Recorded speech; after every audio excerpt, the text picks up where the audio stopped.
simplifying using rational exponents. And remember, a rational exponent is like you see in number 1. The exponent is a ratio of two integers.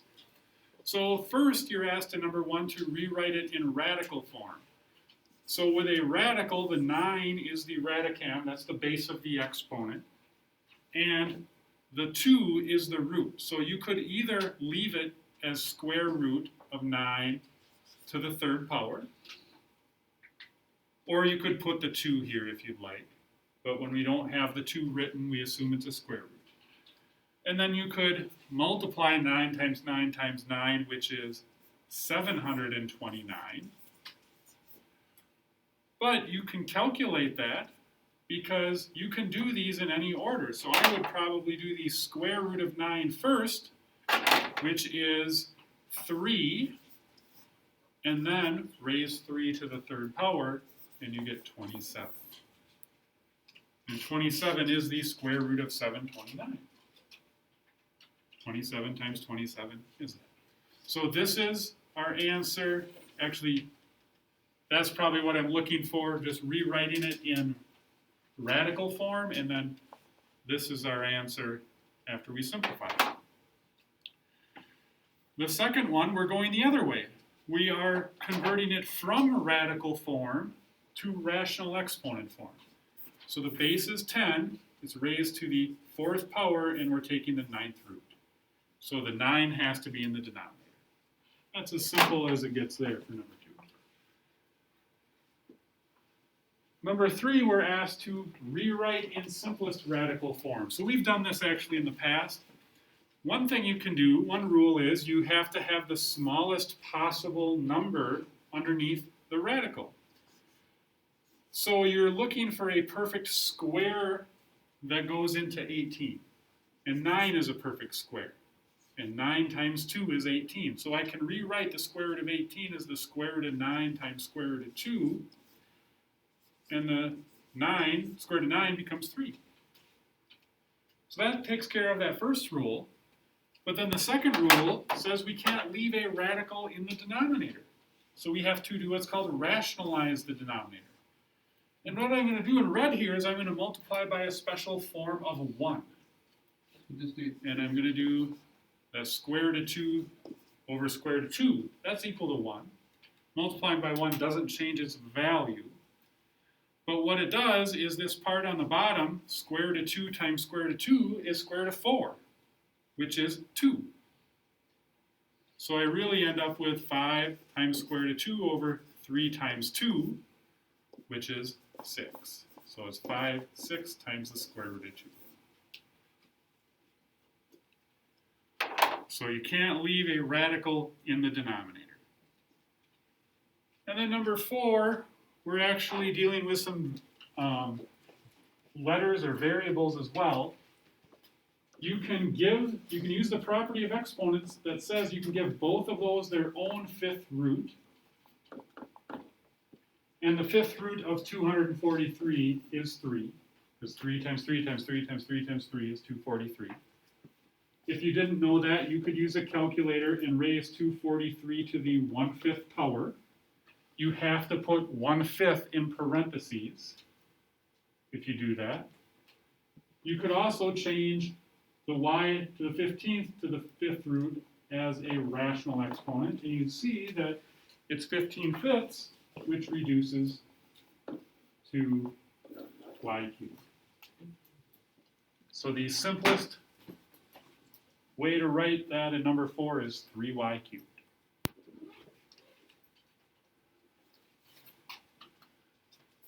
Those were all kind of more on the basic level, so these would be more the meets exceeds level. So we have to simplify this radical expression. Now a lot of times it's simpler to simplify the inside first.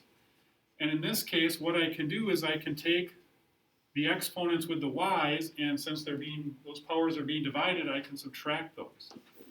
So a simpler way to write this using one step is to do 7 minus 1 and get 6. Then I can give them each their own square root. And I'll notice that the square root of 64 is 8. And then you could look at that numerator and think, oh yeah, I could rewrite that as y to the 6 halves, because when there's no index written, we assume it's a 2. So as a rational exponent, that would be y to the 6 over 2, which is y cubed. And that makes sense. Y cubed times y cubed is y to the 6. So that's why y cubed is the square root of y to the 6. And there's our answer. Now, notice this sentence, and it said it on the last one as well. Assume all variables represent positive numbers. Because if we have an even root, and let's say we took the square root of y to the 6th power, and we get y cubed. That's what we're saying there. Well, what if y is negative 2? Well, you can't just cancel the squared and the square root, because then that would be negative 2. But that shouldn't be true, because that should really be positive 2. Because when you take negative 2 to an even power, you get a positive answer. So if you don't see that sentence where it says, assume all variables represent positive numbers, you would technically have to write it as the absolute value of y to the 3rd power. Or you could, I guess, put that outside. Now, if you have an odd root, like we had in number 4, it doesn't matter. But with even roots, that matters. So then the second one here on the meets exceeds, again, we're assuming all variables represent non-negative numbers, so we don't have to worry about putting the absolute value in our final answer. But I think on your Math Excel assignment, you might have had to. So I'm just going to do things in parts here. I'm going to give this power of 4 that's outside the parentheses to both of these. And I can do that because they're being multiplied together. If the a to the 6 and the b to the 1/2 were being added or subtracted, I could not do this. I'm going to also at the same time here change this to a rational exponent, so they're all as rational exponents. So then I'm going to do my power to a power rule and multiply those. So I get a to the 24th. 1/2 times 4 is 2, and 12 divided 12 is 1. And then lastly, I can combine the b powers into 1 by adding those exponents. So the final answer is a to the 24th power b cubed. The order in which you use these properties isn't really important. Some ways are just easier than others, and that is definitely illustrated in this last one. There are many different ways that you could approach this problem. My advice is try to simplify the inside first and combine all of those powers of y together. So to do that, I'm going to have an x to the 6th on the bottom. I have to use the properties of exponents with those. So the 7/2 and the 5/5 are going to be added together because they're being multiplied, and the y to the 1st is in the denominator, so that's going to be subtracted from those. So I have to solve this adding and subtracting fraction problem. So I will need a common denominator. I'm going to get a common denominator of 10. So I'm going to multiply this one by 5/5, this one by 2/2, and this one by 10/10. So that'll change 7/2 into 35/10. It'll change 5/5, which I guess is 1, into, probably didn't even need to go that big. I probably could have, if I recognized that that was 1, I probably wouldn't need a denominator this big.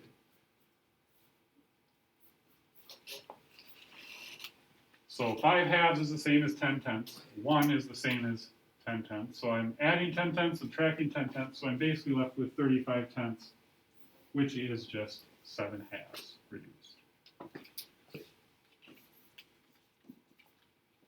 So that goes in the numerator because all that operations ended up being positive. So now I can deal with this negative exponent if you want. I could do that right now, change it to a positive 2/3, and just flip the fraction around. That's a good way to deal with that. And then I'm going to give the numerator the 2/3 power and the denominator the 2/3 power. So again, I'm power to a power multiplying. 6 times 2/3 is 12/3, which is x to the 4th. 7/2 times 2/3 is 14/6. And 14/6, because I did 7 times 2 over 2 times 3, that does reduce. I could have canceled these 2's, and I would get 7/3.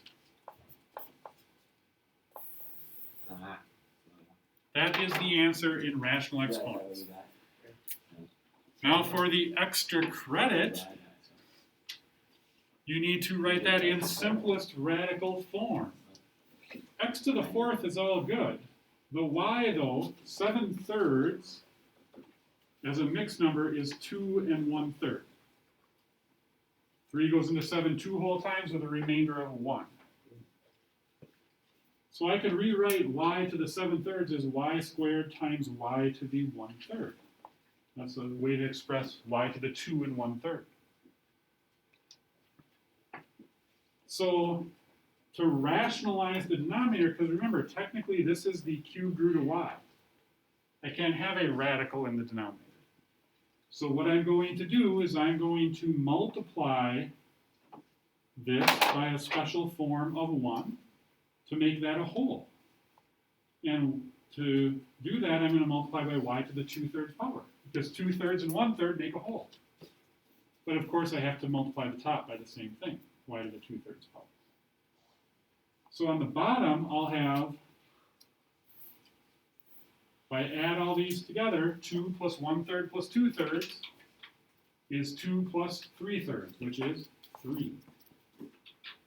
And then on the top, now I'm going to change it to radical form, because that was the point of this, to write it in simplest radical form.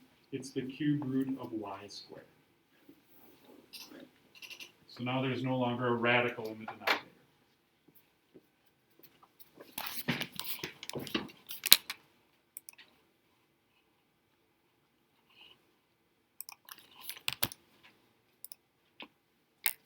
Questions? That went pretty good.